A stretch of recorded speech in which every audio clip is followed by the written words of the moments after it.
The image of infinity came to mind when designing an award about preservation.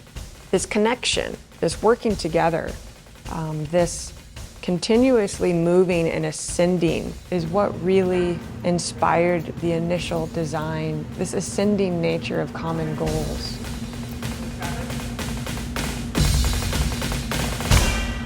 Michael is a Renaissance man.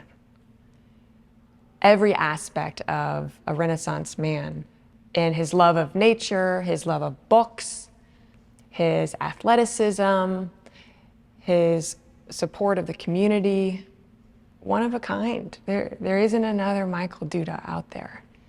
Now I'm able to gift this award to honor others who have similar values and passions, and illuminate through glass this new path, another path that Michael has supported to better and preserve our community and the beauty around us.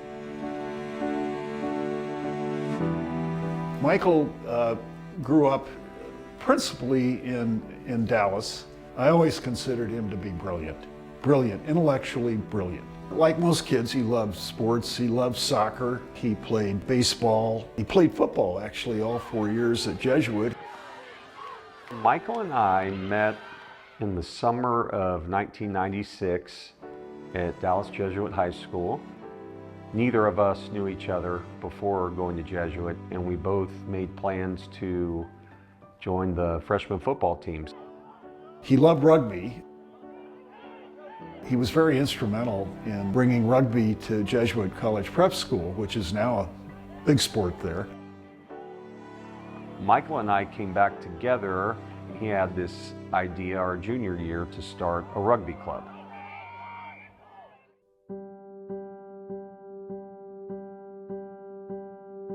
He applied to Notre Dame. He told me if they don't let me in early admission and defer me, I'm not going to go there. They either take me early or not, and of course they did take him early. And he just out of the blue said, I'm going to major in architecture. Michael enjoyed his time at Notre Dame and graduated in 2005.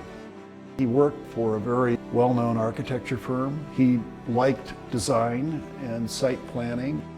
2008, he called me and said, you know, I want to live in Texas. Texas is my home.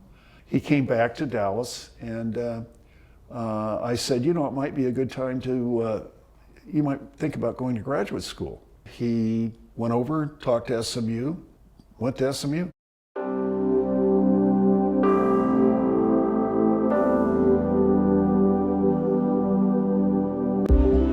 He also played rugby at SMU, put a team together that traveled down to the Southeast.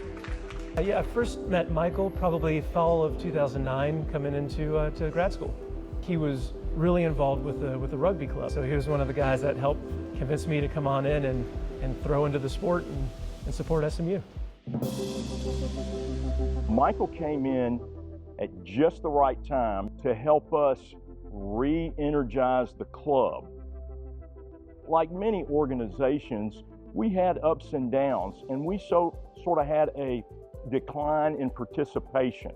He knew the game, he knew how to coach the game, he knew how to encourage new members of the club, and that's what we really needed, and he played an integral part of boosting the affiliation with all the other teams we were playing, and certainly training new classmates that came in to be able to play the game. He was an expert.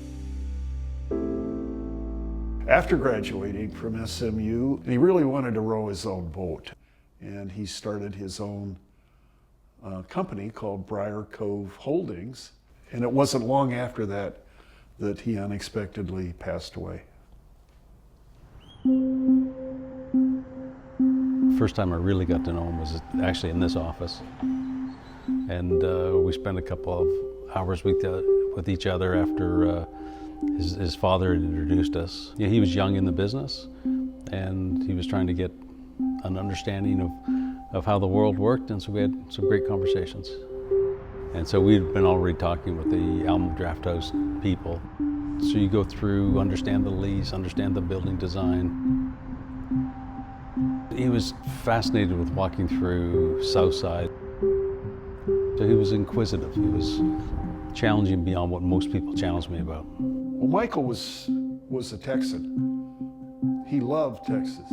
I was just peripherally aware that he was going to some historical foundation meetings.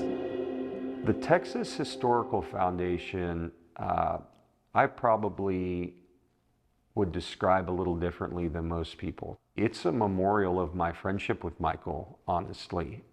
Michael was the youngest board member to have been brought onto the board of directors for the Texas Historical Foundation. It was a place where he could help preserve a lot of the really important Texas architecture.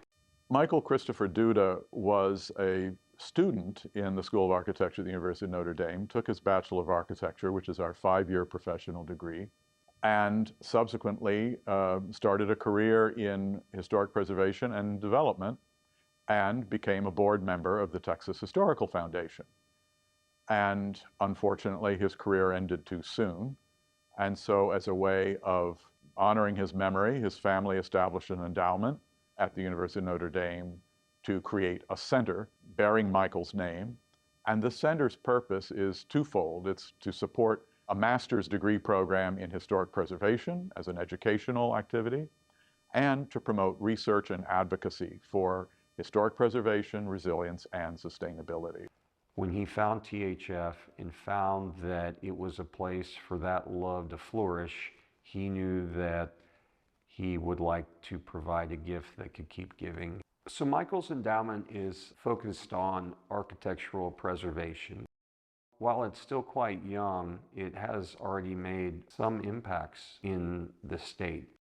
Currently, it's done some work in preserving some of the oldest buildings that are in our state that unfortunately are at the threat of extinction. This fund is serving that purpose. It is an outlet for us to save a piece of our history for future generations. One of the beautiful things about the activities of the Duda Center is this outreach to Texas. We are now in the process of growing those. And part of that is, in fact, the Duda Forum. This event is co-sponsored by the 3 institutions that Michael Duda was most closely associated with. Yes. That's the reason we're doing it. Exactly. As a way of honoring Michael, those 3 organizations that were very important to him decided to get together and jointly sponsor this activity, which we hope our School of Architecture, the Texas Historical Foundation, and the Folsom Real Estate Institute at SMU are jointly sponsoring this conference, which we hope will be an annual event here in Texas. Guests from outside of Dallas will be sharing some of their experience, and where local developers, architects, preservationists will be comparing notes about actual projects, actual procedures, and experiences that we hope will inspire more people in Dallas to get involved.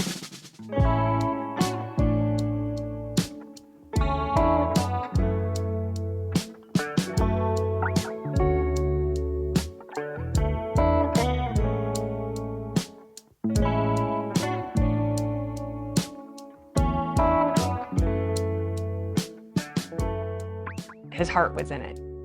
He really was excited about being a part of this greater mission to preserve his love of buildings and preservation. It was fun to see. I remember him mentioning it to me. It was fun to see his joy in being a part of this group and supporting beyond his own practice.